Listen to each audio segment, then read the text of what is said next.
Facebook আর WhatsApp ঘিরে সন্দেহ আর তার জেরে পারিবারিক অশান্তিতে শেষ হয়ে গেল দুটি জীবন। ব্যারাকপুরের সুভাষ কলোনির আবাসন থেকে দম্পতির দেহ উদ্ধার হয়। সম্পর্কের টানাপোড়েনের জেরেই আত্মহত্যা করেছেন তারা, প্রাথমিক তদন্তে অনুমান করছে পুলিশ।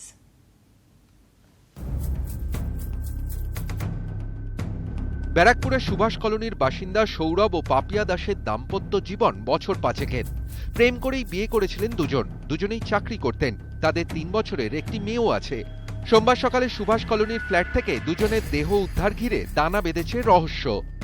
রবিবার রাতে সৌরভ তার ভাইকে সোমবার বাড়িতে আসতে বলেন। সোমবার ফ্ল্যাটে গিয়ে ভাই দেখতে পান দরজা ভিতর থেকে বন্ধ। বারবার ডেকেও সাড়া শব্দ না পেয়ে প্রতিবেশীদের ডাকেন তিনি। দরজা ভেঙে ভিতরে ঢোকেন প্রতিবেশীরা। দেখা যায় পাপিয়ার দেহ বিছানায় রাখা, তার গলায় দড়ির ফাঁসের দাগ মিলেছে। ঝুলন্ত অবস্থায় উদ্ধার হয় সৌরভের দেহ।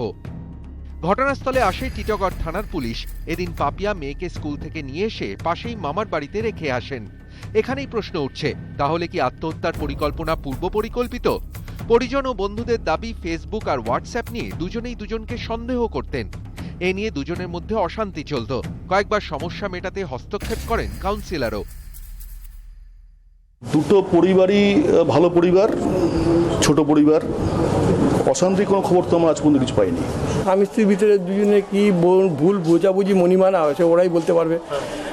অশান্তি আমরা বন্ধু বান্ধব বোঝাই, হ্যাঁ চল যা আবার হয়েছে।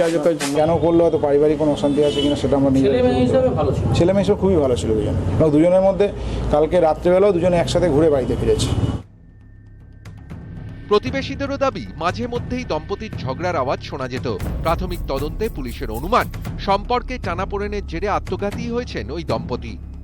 ব্যারাকপুর থেকে অরুণ ঘোষ, ইটিভি নিউজ বাংলা।